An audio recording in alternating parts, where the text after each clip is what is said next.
예레미야 14장 1절로 12절 말씀 함께 읽었습니다.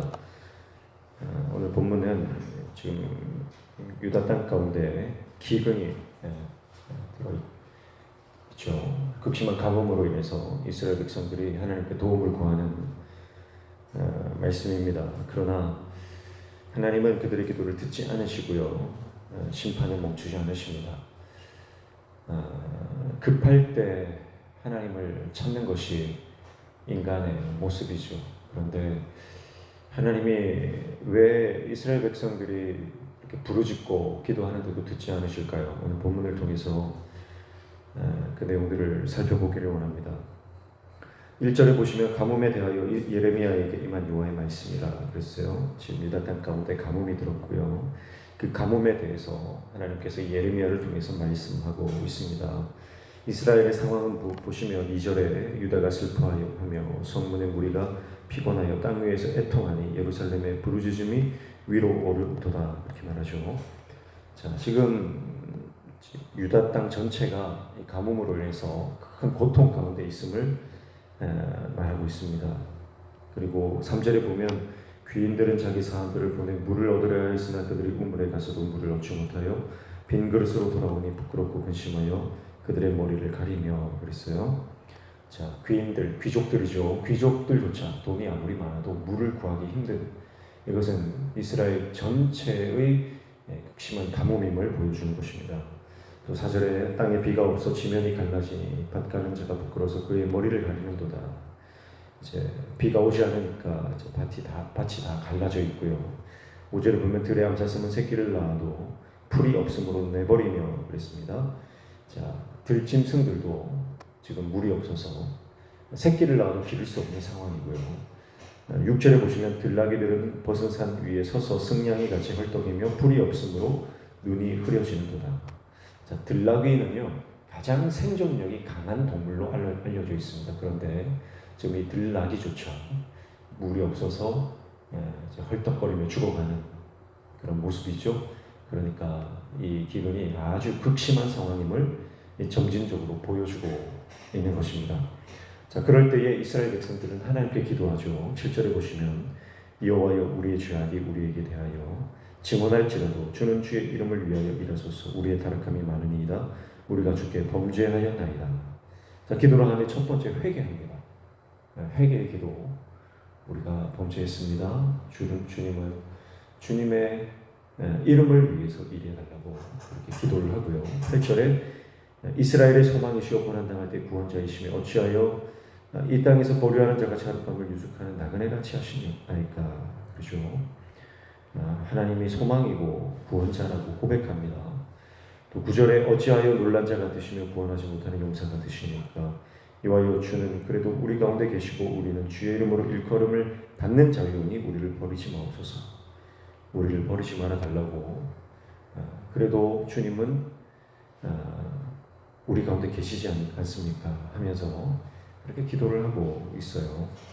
그런데요, 하나님의 응답은 뜻밖에도 거절입니다. 10절에 보시면 여호와께서 이 백성에 대하여 이와 같이 말씀하시되 그들이 어그러진 길을 사랑하여 그들의 발을 멈추지 아니하므로 여호와께서 그들을 받지 아니하고 이제 그들의 죄를 기억하시고 그 죄를 벌하시리라 하시고, 그렇게 말했어요. 하나님께서 왜 기도를 듣지 않으시는지 그 분명한 이유를 말씀하시죠. 이유가 뭡니까? 그들이 어그러진 길을 사랑하고 있기 때문입니다.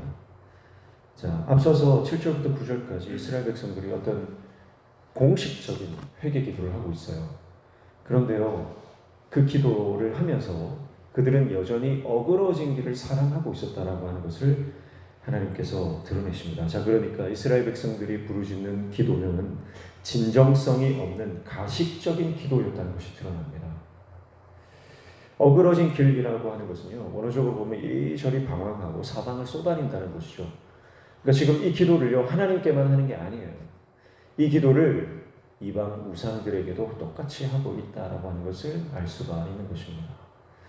여러분, 하나님께 기도하는데 종교적인 언어로 그럴듯하게 기도한다고 해서 하나님 듣지 않으신다는 거예요. 진정한 회개는 말로 하는 게 아니고 내 과거의 모든 죄를 지금까지 내가 걸어왔던 죄의 길, 어그러진 길, 그 길을 청산하는 것입니다. 그 길을 돌이키는 것입니다. 하나님께 완전히 돌아가는 것입니다. 하나님도 의지하는 것이 아닙니다. 하나님만 의지하는 것입니다. 하나님만 의지하고 내가 의지했던 세상의 모든 것들을 버리는 것이 회개예요. 회개라고 하는 것은 가던 길을 돌이키는 거예요. 가던 길을 여전히 가면서, 어그러진 길을 여전히 살아가면서 하나님께 회개했다 말로만 회개한 것이죠. 가식적인 것이죠. 위선입니다.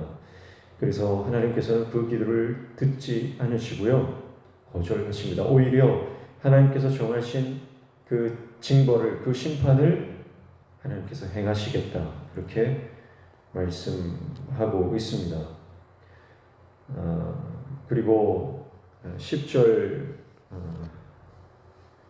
11절 보시면 여호와께서 또 내게 이르시되 너는 이 백성을 위하여 복을 구하지 말라. 12절 그들이 금식할지라도 내가 그 부르짖음을 듣지 아니하겠고 번제와 소제를 들을지라도 내가 그것을 받지 아니할 뿐 아니라 칼과 기둥과 전염병으로 내가 그들을 멸하리라, 그렇게 말했죠. 진정한 회개 없는 금식 아무 소용없다는 거예요. 진정한 회개 없는 번제, 소제, 예배 드리는 것 아무 소용이 없다는 것입니다.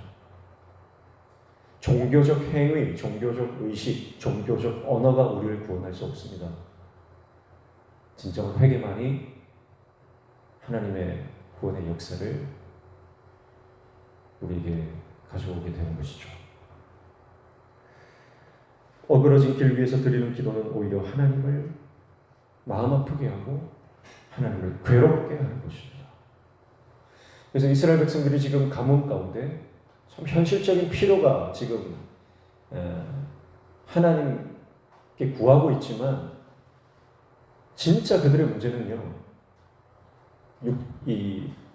육적인 가뭄이 아니라 진짜 그들의 문제는 영적인 가뭄이에요. 하나님 은혜 없이도 살 수 있다고 생각하고 은혜의 단비를 바라보지 않고 육적인 것만을 구하며 살아갔던 그들의 인생 가운데 진정한 가뭄은요, 그들이 정말 해결해야 하는 문제는요, 비가 오지 않음이 아니라 하나님의 은혜가 메말라 버린 영적 가뭄, 영적 기근이다라고 하는 것을 우리가 볼 수 있는 것입니다. 그들이 마실 물이 없어서 죽어가는 것보다 더 심각한 문제, 바로 하나님의 은혜 없이 영혼이 메말라 죽어가고 있는 것이었습니다. 사랑하는 성도 여러분, 오늘 우리는 말씀을 통해서 하나님 앞에 가식적인 기도할 수 있다는 거예요. 내 안에 진정한 순종과 결단 없이, 하나님 앞에 진정한 회개 없이 그저 종교적으로 내가 교회를 다니고 있을 수도 있다는 것입니다. 그러나 그 기도, 그 종교 행위 하나님 받지 않으신다라고 하는 것입니다. 사랑하는 성도 여러분, 오늘 우리가 하는 모든 기도가 하나님께서 받으시는 기도 되기를 축복합니다. 우리가 드리는 모든 예배가 하나님께서 기뻐하시는 예배가 되기를 소원합니다. 종교적인 언어만 가득 차고 종교적인 행위만 가득한 것이 아니라 중심을 보시는 하나님께 우리의 중심을 드리고 전심으로 하나님을 예배하는 온전한 예배자 되어서 하나님께서 우리에게 주시는 이른 비와 늦은 비의 그 놀라운 은혜를 날마다 경험하며 나아가는 하나님의 종, 복된 인생 되시기를 주님의 이름으로 축복합니다. 기도하겠습니다. 하나님 아버지, 내 영혼이 주님을 갈망합니다. 목마른 사슴이 시냇물을 찾아 헤매